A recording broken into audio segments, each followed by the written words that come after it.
اللهم صل وسلم اللهم صل وسلم الحمد لله الحمد لله الذي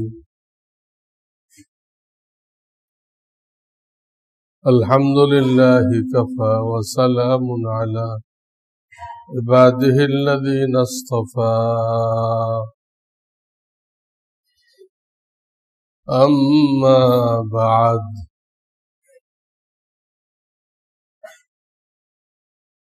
فأعوذ بالله من الشيطان الرجيم بسم الله الرحمن الرحيم يا أيها الذين آمنوا كلوا من الطيبات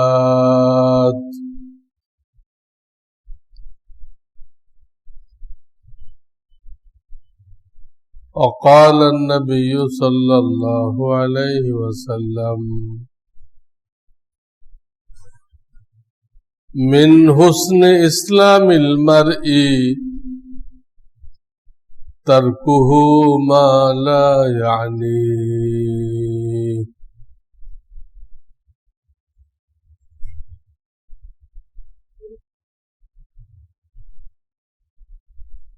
बुजुर्गान मोहतरम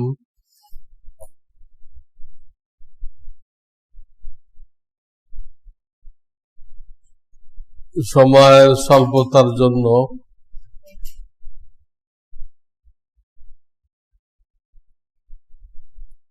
নতুন বিষয়বস্তু শুরু করতে চাচ্ছি না। ঈদের সময় সকালের ঈদের নামাজ হলো, তখন যে বিষয় নিয়ে আমি বলতেছিলাম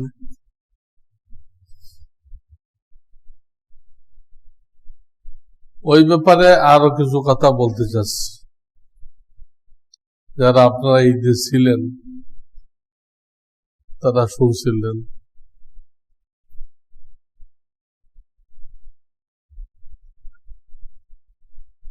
ওই বয়ানের সারমর্ম ছিল যে ইসলাম এমন কোন ধর্ম না যেখানে সবসময় গম্ভীর থাকতে হবে,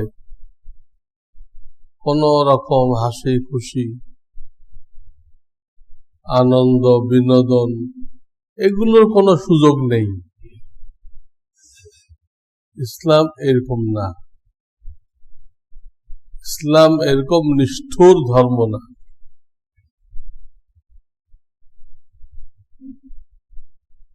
হ্যাঁ, একটা সীমা রেখা দিচ্ছে, গন্ডি, একটা গন্ডি দিছে, তুমি এতটুকুর মধ্যে থেকে একটু হাসি খুশি করতে পারো।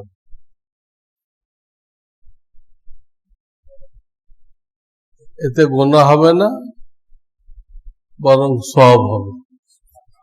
হাসি খুশি এর দ্বারা সওয়াব হবে। এই জন্য লক্ষ্য করলে দেখা যায় ইসলামে অনেক পর্ব এরকম রাখছে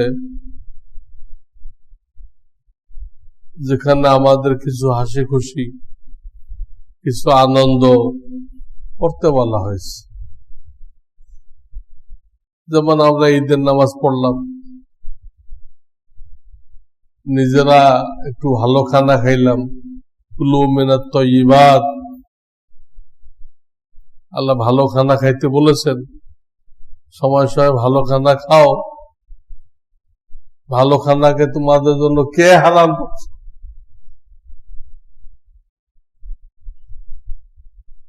সৌন্দর্যের পোশাককে কে হারাম করছে? এক আয়াতে আছে, কুল মান হাররামা যিনাতাল্লাহিল্লাতী আখরাজা লিইবাদিহি। আল্লাহ তোমাদের জন্য যে সুন্দর সুন্দর লিবাস তৈরি করছেন, পড়ো। এটা কেন পড়া হয়? দুঃখ করার জন্য, একটু আনন্দ ফুর্তির জন্য এটা রাখা হয়েছে। একটা মানুষ বিবাহ করে, এটা একটা খুশির বিষয়। তার জিন্দেগি পূর্ণাঙ্গ রূপ নেয়,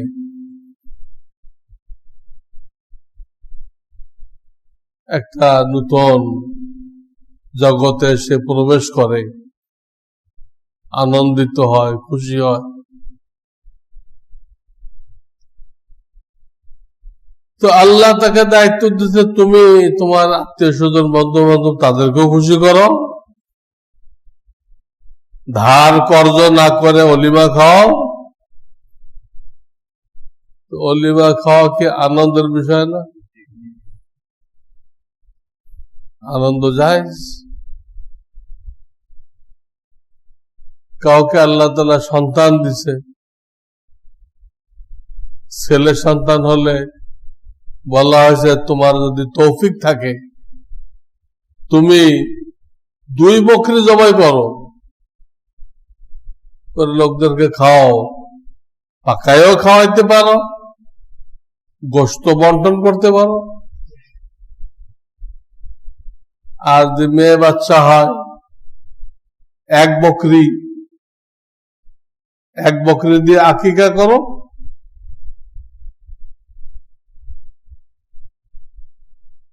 আকিকা না করলে সন্তানাদি পরবর্তীকালে দেখা যায় বাপ মায়ের উপরে অনেক জুলুম করে, বাপ মায়ের অবাধ্য হয়। আক্কুন শব্দের অর্থ হলো কষ্ট দেওয়া। আক্কুন থেকে আকিকা না করলে যেহেতু ছেলে পেলে অবাধ্য হয়, তা এই কাজটার নাম রাখা হয়েছে আকিকা।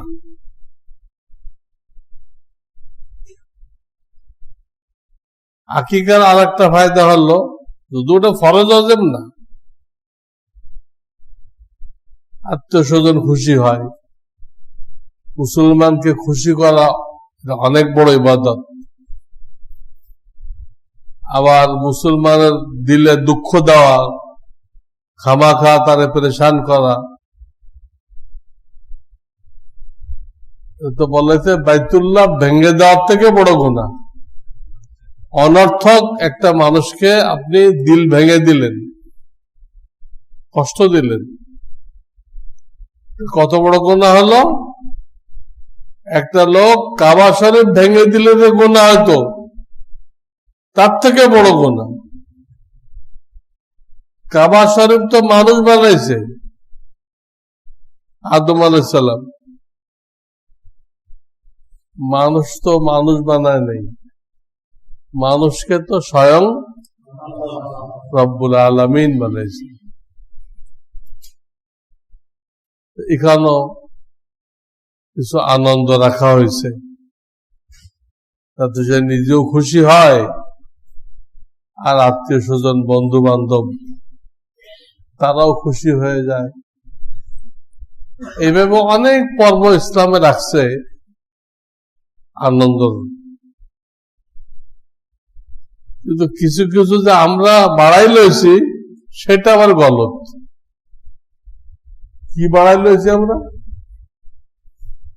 কারণ বাপ মরে গেলে খাওয়ান দিতে হবে, এটা শরিয়াতে কোনো খুশির পর্ব না। খুশির পর্ব হলে তো খাওয়ান দিতে হইতো, সবাই খেয়ে আপনার জন্য দোয়া দিত।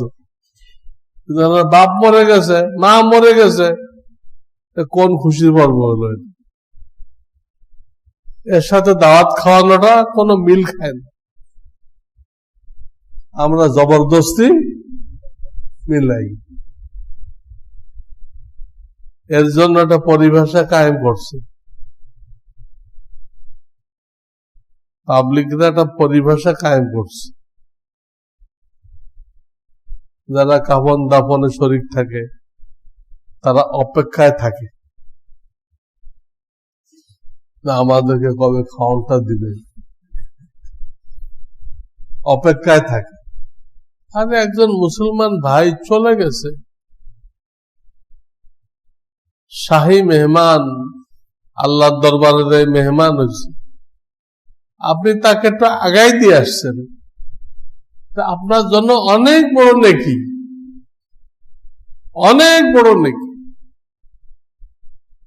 আপনি সেই নেকিটা এক বেলা খানার জন্য কষ্ট করবেন? ঠিক না, খানার অপেক্ষা করে। যদি খানা খাওয়াইতে দেরি করে তাহলে ওই মোরদারের ছেলেকে চার্জ করে, এতদিন হয়ে গেল তুই বেটা আমাদের হাতের মাটি নামাইলি না, হাতে নাকি মাটি লেগে গেছে, ওটা নামতেছে না, যতক্ষণ না খাওয়াবে ততক্ষণ আর নামবে না। এটা কোনো কথা?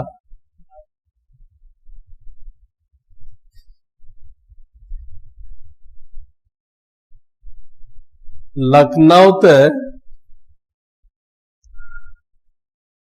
একটা লোক মারা গেছে,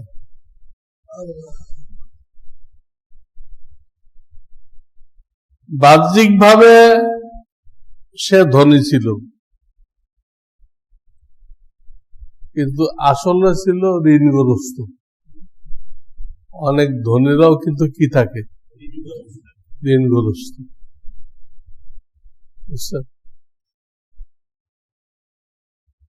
যাদেরকে আপনারা কোটিপতি ভাবতেছেন,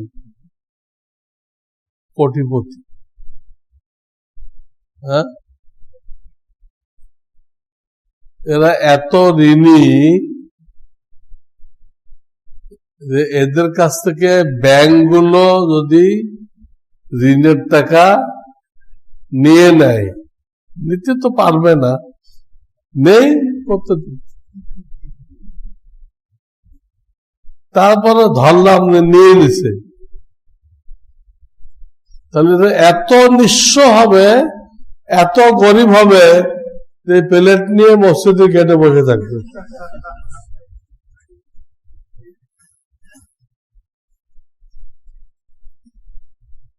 যত F Rahman, B Rahman, C Rahman বলেন, সব প্লেট নিয়ে বসে থাকতে হবে।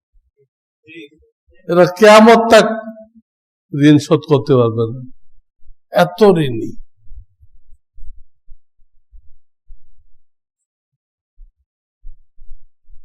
তো লখনৌতে ওই লোকটা সবাই ধনী বলে জানতো, আসলে সে ঋণী ছিল। তো সে মরে গেলে লোকজন তার ছেলেকে বাধ্য করছে, আমাদের হাতের মাটি নামাও, আমরা তোমার বাপরে কাফন দাফন করলাম। তো অনেক লোক যখন বলছে, অনেক লোক, তখন সে বাধ্য হয়ে একটা খানার ব্যবস্থা করছে, সবার সামনে খানা পৌঁছে গেছে। তখন ছেলে বলল, আপনারা 1 মিনিট থামেন, কেউ খানা শুরু করেন না।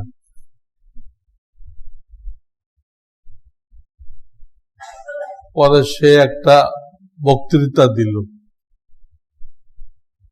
আমার আব্বা তো চলে গেছেন, উনি এত টাকা ঋণ আমার কাঁধে রেখে গেছেন, যা আমার হায়াতে আমি শোধ করতে পারবো কিনা আল্লাহ জানে, এত ঋণ। এরপরও আপনারা যখন পেড়াপিড়ি করলেন হাতের মাটি নামাইতে হবে, তা আমি আপনাদের জন্য খানার ব্যবস্থা করছি, বিসমিল্লাহ আরম্ভ করল। ভাষণ দিয়ে বলল, এবার বিসমিল্লাহ, খানা আরম্ভ করে, কিন্তু ঋণের যে পরিমাণ কইছে এতেই তো মানুষের মাথা ঘুরে গেছে। কি আর খাবে, সব লোক প্লেট রেখে চলে গেছে, প্লেট রেখে চলে গেছে। এই যে লখনউতে এই মুর্দারের খানা বন্ধ হয়েছে, আজ পর্যন্ত বন্ধ আছে এই একটা ঘটনার কারণে। লোকেরা বুঝছে তারপরে যে আমরা অনেক সময় যে চাপ সৃষ্টি করে খাই, আমরা তো ভিতরের খবর জানি না, ভিতরের খবর জানি না। কি অবস্থা, অনেক সময় ইজমালি সম্পদ থেকে খাওয়ায়, ইজমালি সম্পদের মধ্যে তো সবাই, তার ছেলে মেয়ে বিবি বাচ্চা সবাই শরিক। কেউ কেউ হয়তো সন্তুষ্ট নেই, কেউ কেউ এখান থেকে খাওয়াইলো। এই খানা কি হালাল হলো? হারাম খাও। মুদ্রার বাড়িতে খাইলেন, ইজমালি সম্পত্তি থেকে হারাম খাইলেন। অথবা এই মুর্দারের কোন নাবালেগ সন্তান ছিল, ছেলে বা মেয়ে নাবালেগ ছিল, যাদের বয়স এখনো 15 বছর হয় নাই। এই নাবালেগ অনুমতি দিলেও ধর্তব্য না। অনুমতি দেয়, ঠিক আছে আমারও ভাগ আছে, তো এখান তো খাওয়া, আমার কোনো অভিযোগ নেই, এটা কইলেও এর কোনো দাম নেই। বালেগ না হওয়া পর্যন্ত তার সম্পদ তার জন্য রক্ষা করতে হবে, হেফাজত করতে হবে। বালেগ হওয়ার পরে কড়াই ক্রান্তিতে তাকে বুঝাই দিতে হবে।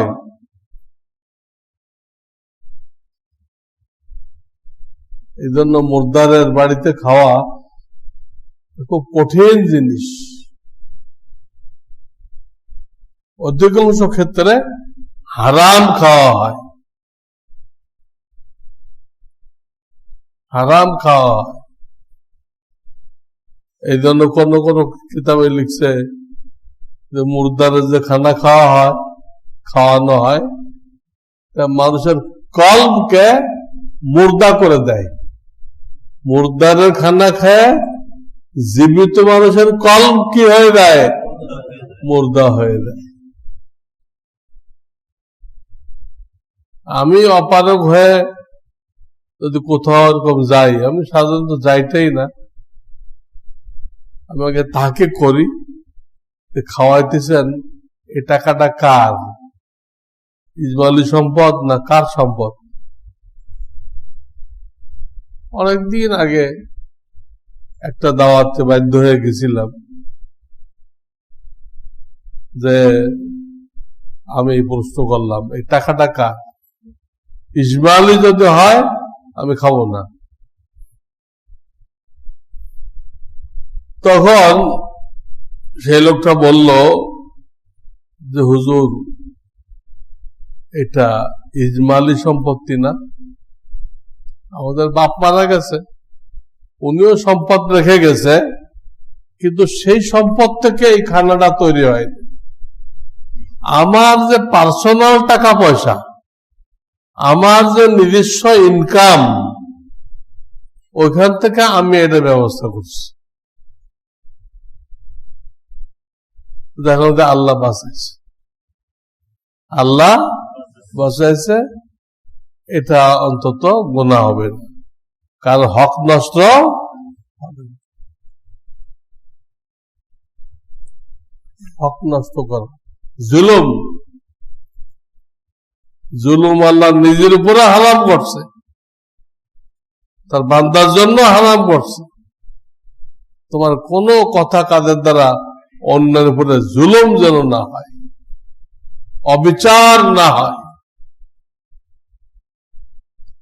তো বলতেছিলাম যে ইসলামে বৈধ বিনোদন রাখা হয়েছে, কিছু হাসি খুশি রাখা হয়েছে। হাদিসের মধ্যে পাওয়া যায় নবীজি সাল্লাল্লাহু আলাইহি সাল্লাম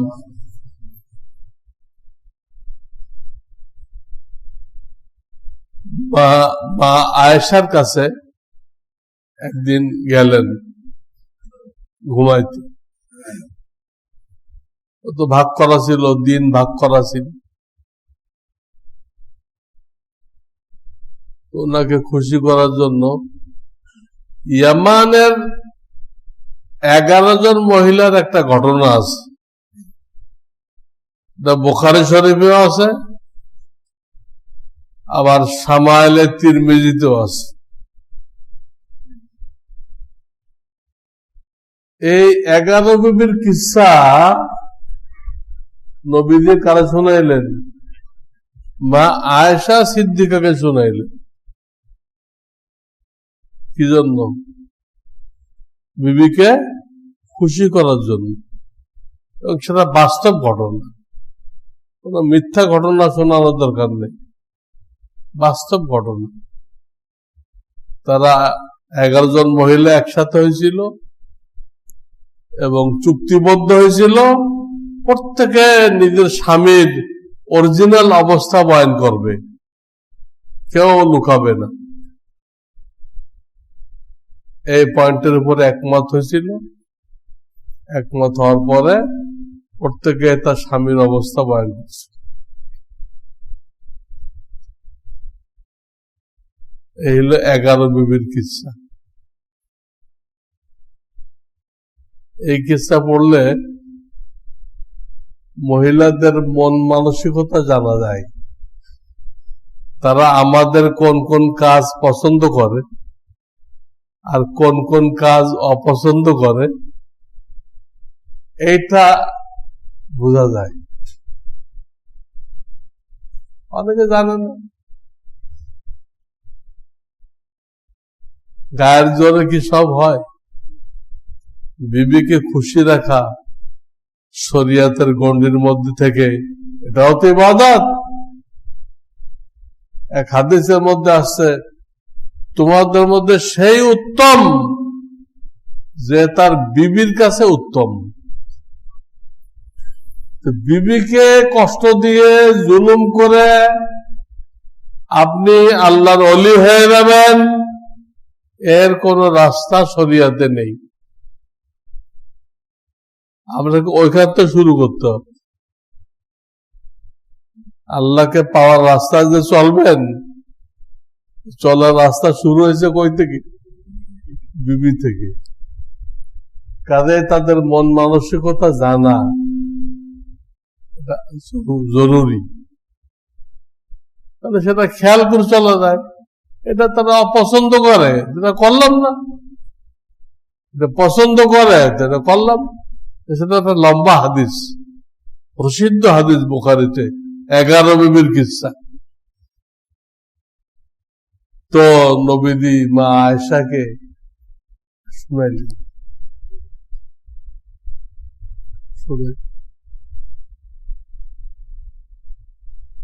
কেন? খুশি করার জন্য। এর মধ্যে নসিহতও আছে, নসিহতও আছে। আমার উদ্দেশ্য বিবিদেরকে কিসসা শোনাই দিচ্ছেন, নসিহতমূলক। আমরা কয়েকদিন শোনাইছি।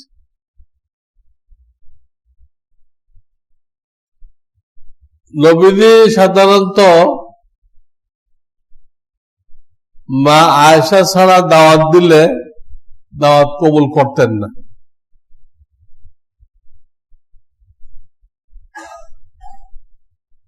কবুল করার সহজ রাস্তা ছিল আয়েশা সহ দাওয়াত দেওয়া, তাহলে মোটামুটি এটা কবুল হয়ে যাবে। লোকেরা এগুলো হিকমত বুঝে ফেলছিল।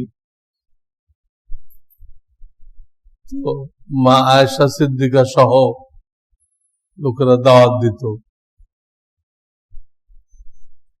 ওনারটা বৈশিষ্ট্য ছিল, এটা আল্লাহই ভালো জানে।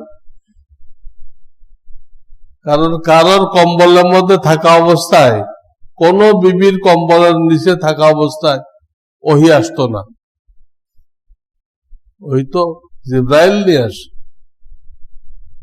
কিন্তু মা আয়েশা সিদ্দিকার কম্বলের ভিতরে থাকা অবস্থায় ওহী আসতো। এই আপনি কি ছবি নিছেন? হ্যাঁ,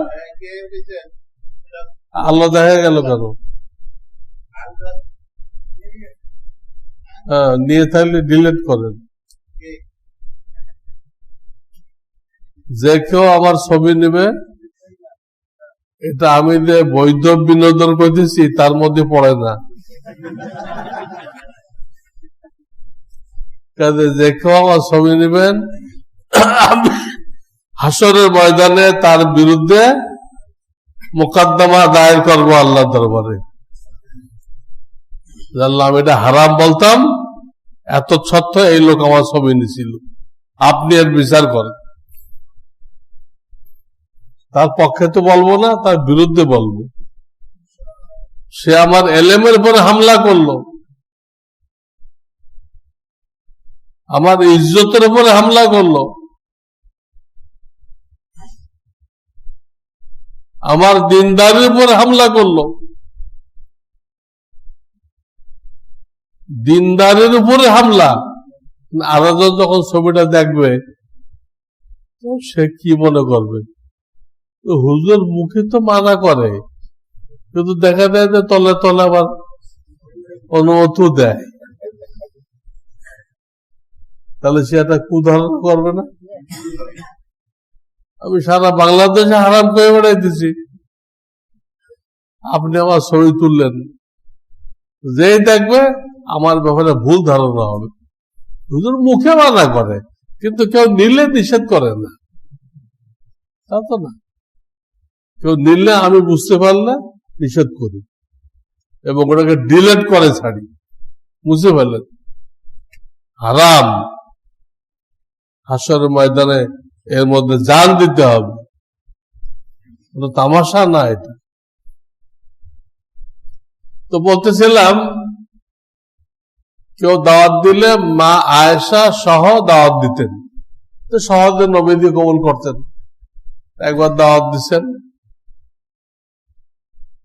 নবীজি আয়েশা সিদ্দিকা রাদিয়াল্লাহু তাআলা আনহাকে নিয়ে সেখানে যাচ্ছেন। পথে একটা জায়গা পড়ছে, একদম নীরব, কোন লোকজনের আনাগোনা নেই, একটা মাঠ, কোন লোকজন নেই। তো নবীজি প্রস্তাব দিলেন, এখানে যেহেতু কোনো লোকজন নেই, দূর দূর তক দেখা যাচ্ছে কোনো লোকজন নেই, খালি। প্রস্তাব দিলেন মা আয়েশার কাছে, আমরা দৌড়ে পাল্লা দেই, কে আগে যেতে পারে। বিবির সাথে কি করলেন? দৌড়ায় পাল্লা দিলেন। এরকম হুজুরের জিন্দেগিতে দুইবার হয়েছে, দুইবার হয়েছে।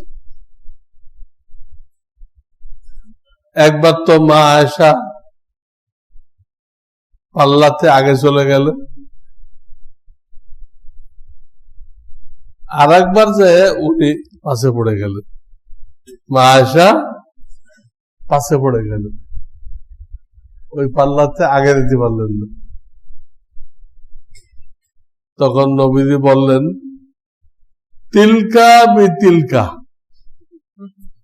তিলকা বিতিলকা। বুঝছেন কিছু? এটুকু আরবি করতে পারবেন না? তিলকা বিতিলকা মানে পরের বার যে উনি পারলেন না, নবীরই পারলেন, তো বললেন আগের বার যে আমি ফেল হয়ে গেছিলাম ওটার বিনিময় এইটা, ওটার বিনিময় এইটা, একটার বিনিময় আর একটা হয় না। আগের বার তো পারি নাই, ফেল, এবারে দাড়ি পাল্লা সমান সমান হয়ে গেল, তিলকা তিলকা।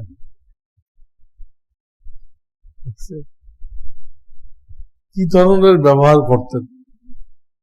একদিকে সারা দুনিয়া মাথার উপরে, সারা দুনিয়ার মানুষের দাওয়াত, তাম জিন ইনসান,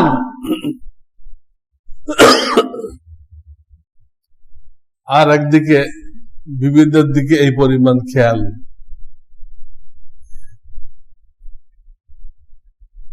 মা আয়েশা গিলাসের যেদিকে মুখ রেখে পানি পান করতেন, ওনারা তো গিলাসে খাইতেন না, কাঠের এক ধরনের পাত্র ছিল, বাটি, কাঠের বাটি ছিল।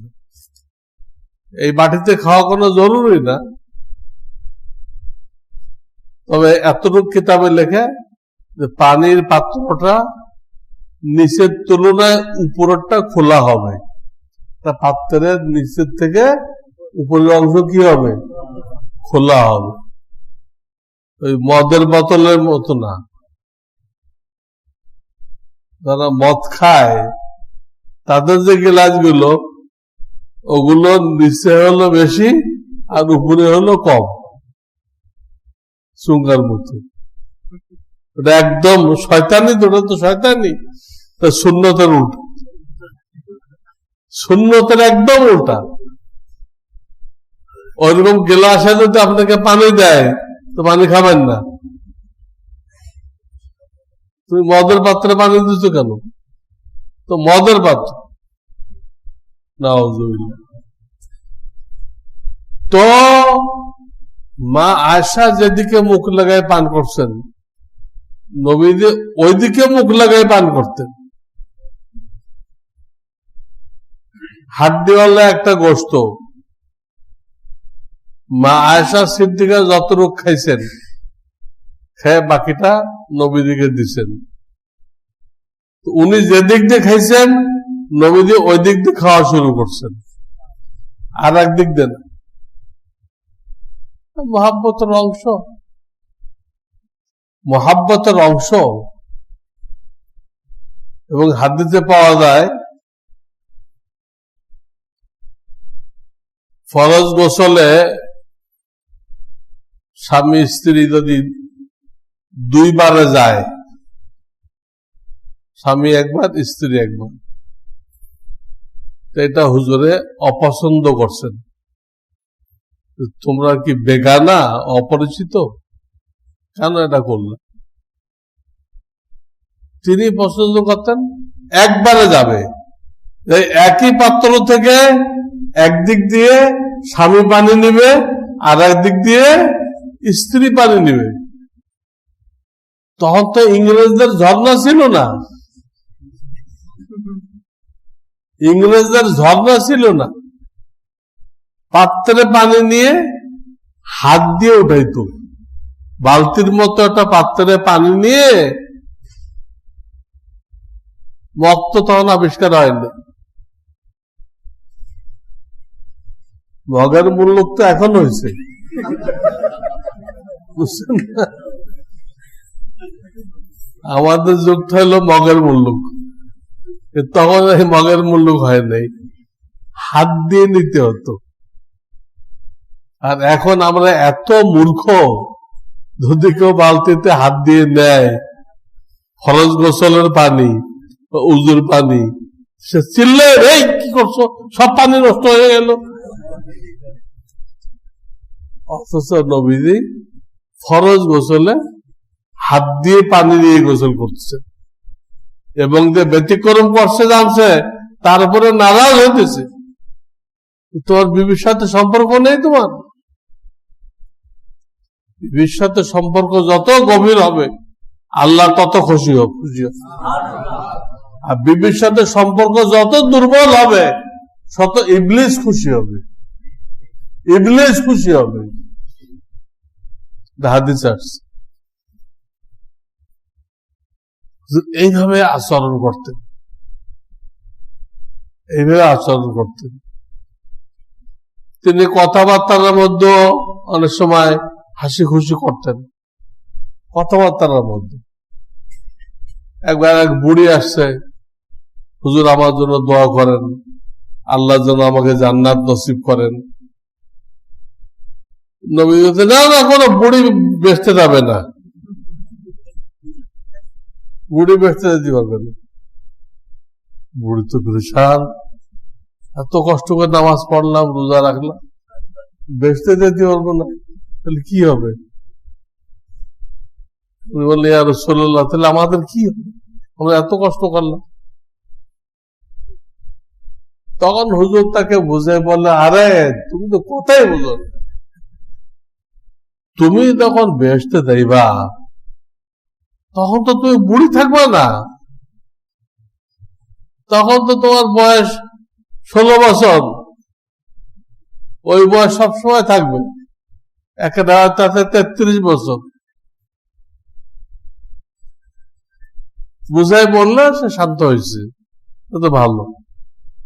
বুড়ি বেহেশতে যাবে না মানে বুড়ি অবস্থায় বেহেশতে যাবে না।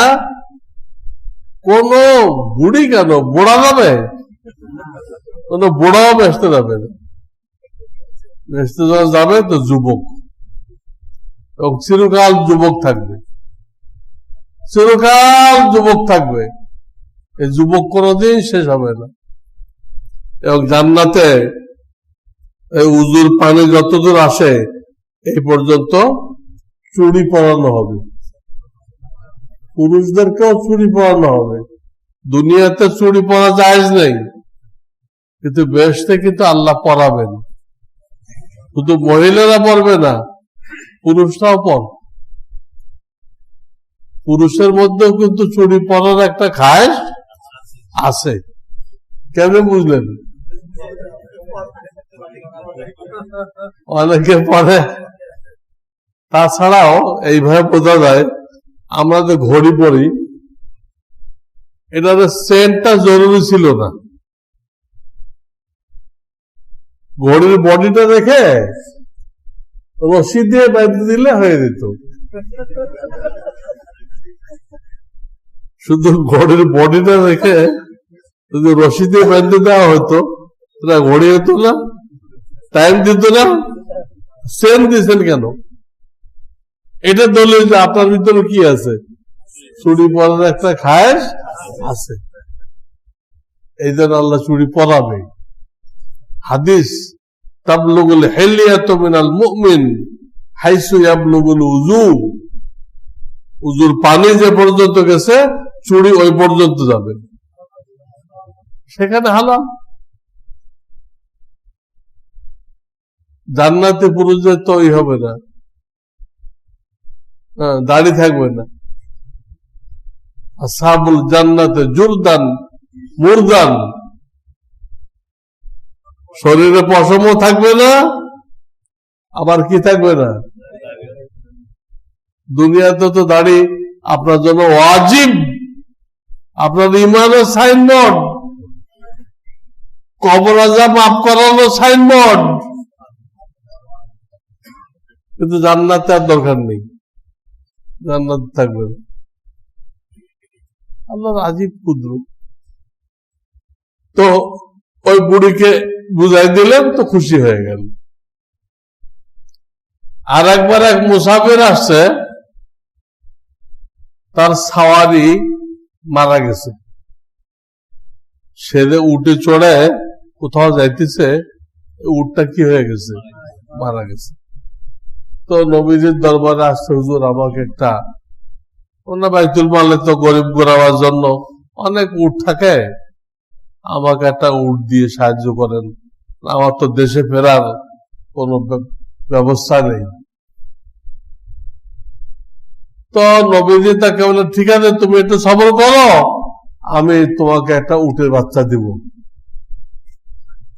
আর এই লোক তো পেশার হয়ে গেছে, হুজুরের উটের বাচ্চায় তো আমার কোনো কাজ হবে না, আমি এটা চড়ে বাড়ি ফিরবো, উটের বাচ্চা দিলে ও তো আমারও চড়বে, উটের বাচ্চা তো আমারও কান্দে বলে দিতে হবে, আমি তো এটা চড়তে পারবো না, সেটা আমার দিলে কি ফায়দা হলো। তো নবীজি তাকে বুঝাই দিলেন, আরে তুমি তো কিচ্ছু বুঝো না, আমি তোমাকে বড় উট দিব, কিন্তু বড় উট যেগুলো এখন পাওয়া যেতেছে এগুলো কোনো উটের বাচ্চা না, যেগুলো বড় উট দেখি উটের বাচ্চা না, না হাতির বাচ্চা, যত বড় হোক, আপনার দাড়ি পেকে গেছে, আপনি কি মানুষের বাচ্চা না, এইটা বুঝাইছে। উটের বাচ্চা করে বাচ্চা উট বুঝায় নাই, উঠে বুঝাইছে, কিন্তু সে বুঝতে পারে নাই। এরকম অনেক আজীব আজীব হাদিস পাওয়া যায়, দেখা যায় হুজুর কথার ভিতরে হাসি খুশি করছে, হাসি খুশি করছে, আনন্দ করছে। তাবুকের যুদ্ধে হুজুরে একটা খিমার মধ্যে বসে রয়েছেন, খিমা, তাবুটা ছোট, একজন সাহাবী দেখা করতে আসছে,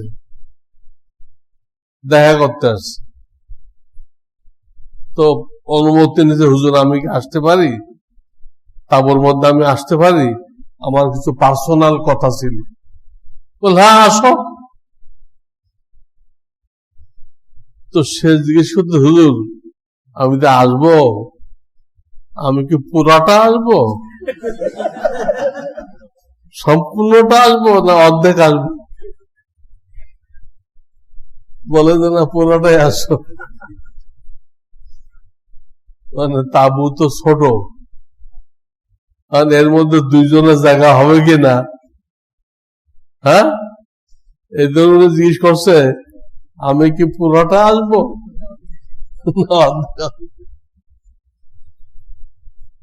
এগুলো দেখা যায় নবী আলাইহিস সালামও করছেন, সাহাবায়ে কেরামও করছেন, হ্যাঁ, যেটা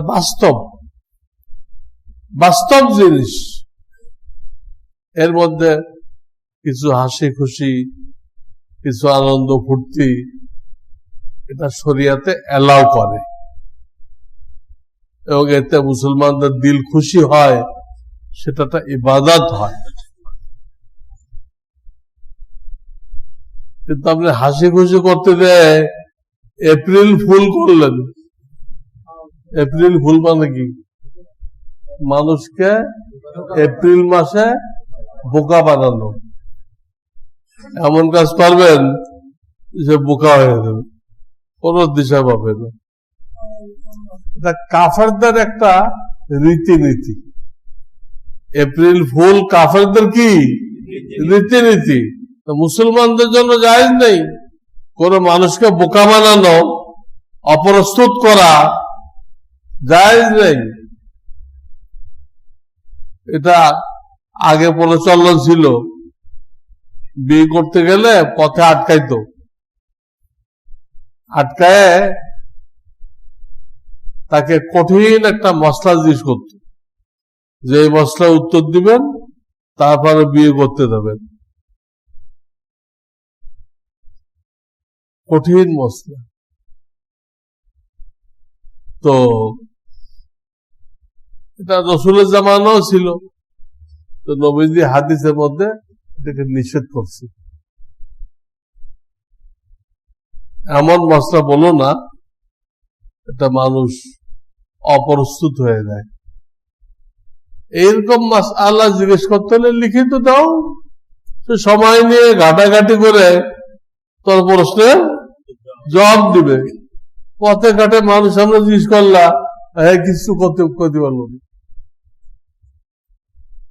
আগে এগুলো বিয়েতে চলতো, তারপর যখন এলেম করে গেল তখন আর মশলা জিনিস হতো না। ওই গোপাল ভাঁড়ের কিছু কথা আছে, গোপাল ভাঁড় ওর কথা দিয়ে প্রশ্ন করত, গোপাল ভাঁড়ের কথা দিয়ে। খাবার জিনিস নয়, সকলে খায়, যুবকে খাইলে মরে লজ্জায়, গোড়ায় খাইলে করে হায় হায়। কি জিনিস অনেকে বলতে পার, অনেকে বলতে কি আমার এটা খাবার জিনিস না, সকলে খায়। হ্যাঁ, এদের প্যাক্কাদের মধ্যে আচার খায় না, প্যাক্কাদের মধ্যে আচার খায়, এটার কথা, এটার কথা জিজ্ঞেস করছে।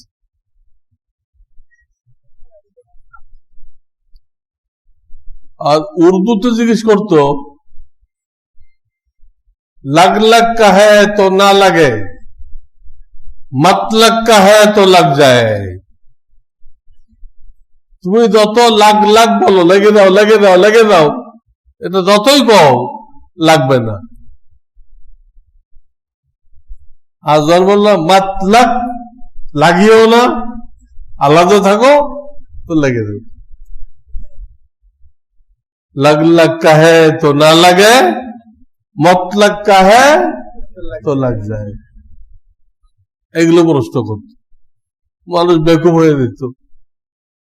এটার উত্তর হলো দুই ঠোঁট। এটার উত্তর কি?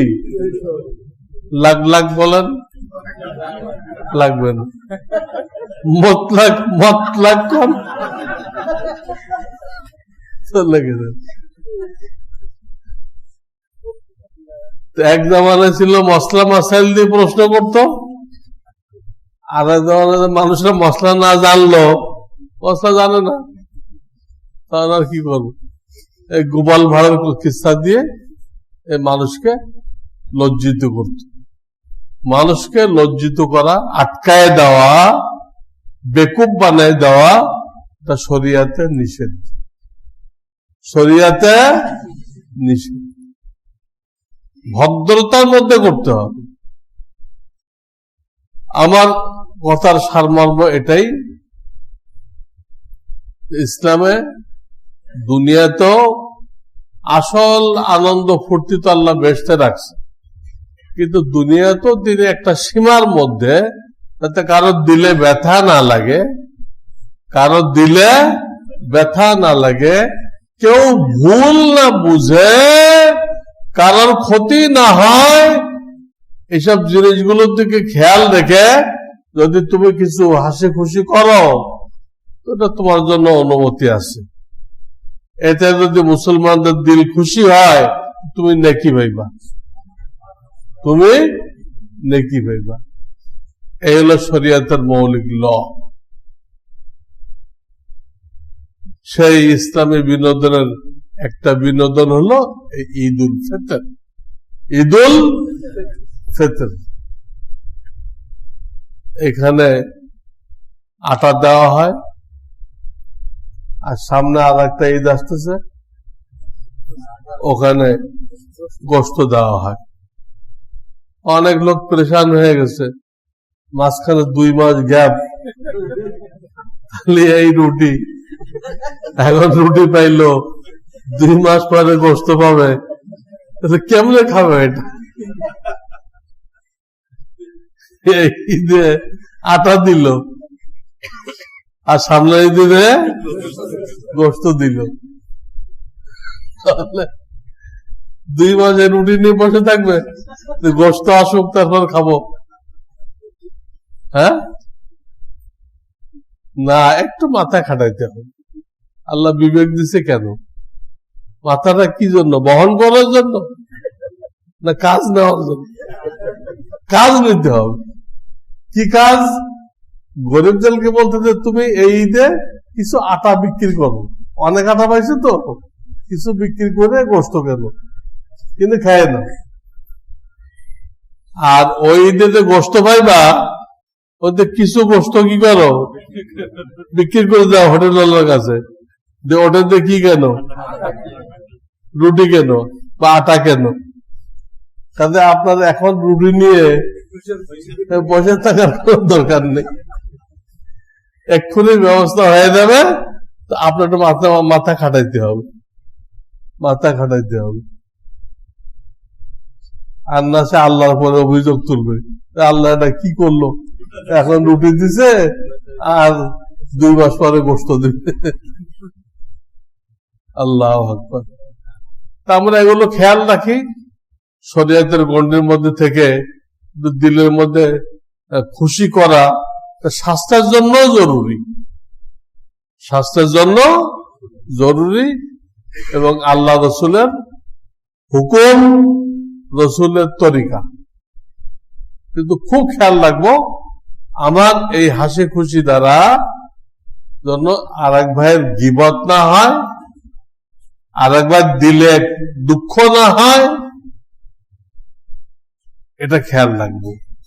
আরেক ভাইয়ের কোনো ক্ষতি না হয়, এটা খেয়াল রাখবো। আল্লাহ তাআলা আমাদেরকে তৌফিক দান করেন। ওয়া আখিরু দাওয়ানা আনিল হামদুলিল্লাহি রাব্বিল আলামিন।